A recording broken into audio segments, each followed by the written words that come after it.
I can do something to help protect somebody else. I'm going to share a secret I've never spoken before. I'm immunocompromised. I have multiple sclerosis.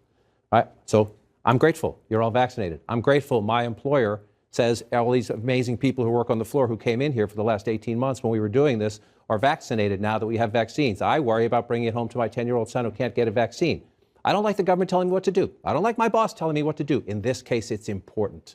What's up, everybody? Major Retired Richard Ojeda here, and those were powerful words. I really appreciate it when someone with influence or a large platform uses their voice to bring good into this world. You know, he nails it when he says that he's grateful that everyone around him is protecting him. Why is that not something we as Americans care about anymore? Protecting one another, our colleagues, our friends and family, our children, for goodness sake.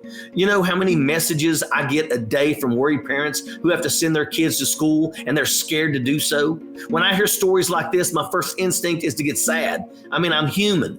You know, I have emotions just like anybody else, but I also get angry at the system that is not doing enough to protect our children, especially in places where I'm from in good old rural West Virginia. Not everybody can get vaccinated. Children come to mind. We don't know the long-term impacts of COVID-19 on children, and yet we have people whose brains are filled with ignorance and their hearts filled with hate that are protesting viciously and in some cases violently that they don't want kids to have to wear masks in school. And I can guarantee you many of those people that are protesting probably don't even have kids of their own. No parent would willingly put their kids in harm's way, and yet millions of parents are being forced to make impossible decisions with their children's lives each day in this country. The number one job of any government in the world since the beginning of humanity is that the government must protect its citizens. That's it, full stop. So John King's words hit hard here.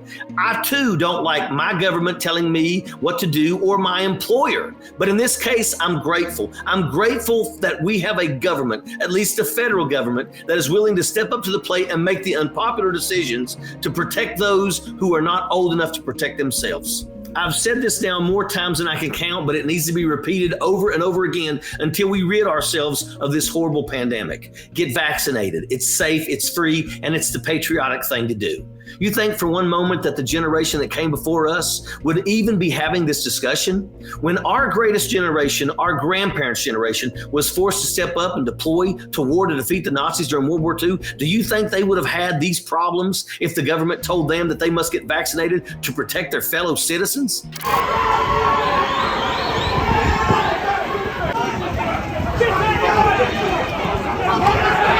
It would have been a no-brainer, and anyone that even dared to defy those orders would have been met with fierce response from their neighbors. You see, that generation understood what it meant to serve. That generation understood what it meant to put country first. They understood what it meant to sacrifice and love thy neighbor. And I pray that our next generation is more like our grandparents, far less like us. Sappers clear the way, airborne all the way.